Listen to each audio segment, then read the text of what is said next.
Hello, I am a nerd, and welcome to the Fremantle Esplanade. Now, what is an esplanade, you ask? Well, consider that in World War II, this entire dock there was basically a submarine base. And after Pearl Harbor got bombed, which I'm sure you know, that made Fremantle the biggest submarine base in the Pacific theatre. Now, it did a great job at fighting the Germans, fighting the Japanese, and all in all, defending democracy. But this place, the Esplanade, was a large place, a large area, where you could put lots of guns and munitions, so that you can launch out to sea with a really clear view. Now it's a beautiful park with a Ferris wheel, but before it was a tactical gun range. Now if you enjoyed that video, I'm attempting to set up a new channel which will be very interesting. I'm hoping to one day turn it into a global travel channel, but details are sparse for now. By the way, if you want to help the channel, check out the Universal Fable Hotel on Amazon. Book 4 just dropped. Book 4 is about these creatures called the Monstrum, which are really powerful. They can become any monster in human imagination. They're super dope, and you've got all these people who say, no, we're not the Monstrum Hunters. It's really, really cool. Check it out. We are nerds. Please subscribe. Hello, I am a nerd, and behold the Batavia, Australia's most infamous shipwreck, and that's saying a lot because we got some infamous ones. Now, aboard the Batavia, there was a very bad man who actually wanted to cause a mutiny and get the ship to sink. This man actually caused the mutiny, but the ship crashed as a result. The captain of the boat went out to find help, but this man was planning on stealing the bountiful treasure from within the boat. What he did next can only be described as a horror movie.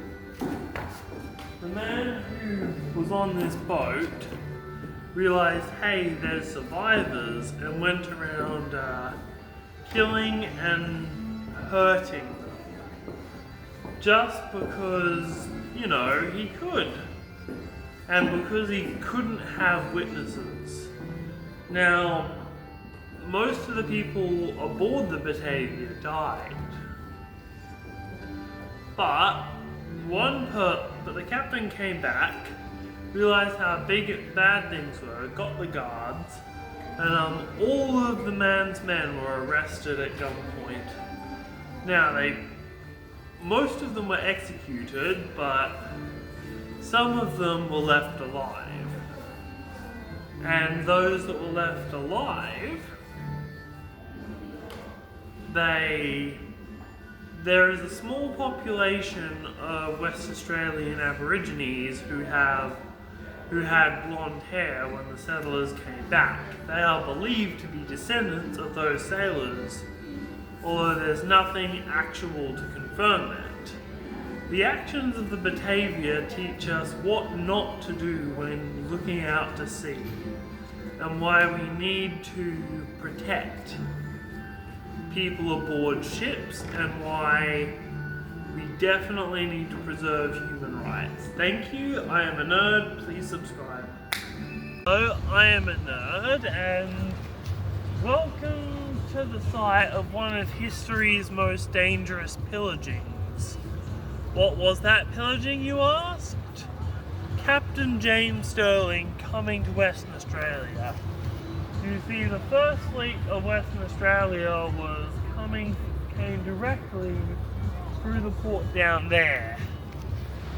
And many people, especially in Australia, have a different idea of Captain James Sterling. We've named a highway after him. We've named a city after him. We've got a statue of him.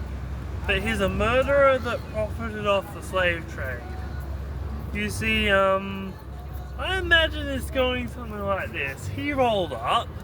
The people who are already living here asked him if he had a permit. But in Captain James Sterling's mind, this land was terra nullius, or no man's land. Even though there was a vibrant people already living here with their own cultures and customs. But because they didn't have a history or a recorded history, they have a very big history, longer than anything I've been here for. Because they didn't record their history, it was declared terra nullius, or no man's land. And so they built all this stuff. But they destroyed the rock barge, which made an environmental disaster. Captain James Sterling would later kill a bunch of native Australians in a massacre over the hills that are that way.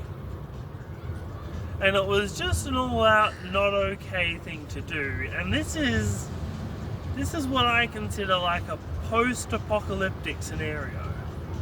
The invaders are here, and they're here to stay. And there's no undoing the pain that has been done. So we have to move forward and consider the pain of Native Australian people. Consider that they're still disenfranchised. And, consider how amazing it is that we're all here now, and try to fix the past that happened while not forgetting the past that happened. Thank you. I am a nerd. Subscribe if you hate colonialism.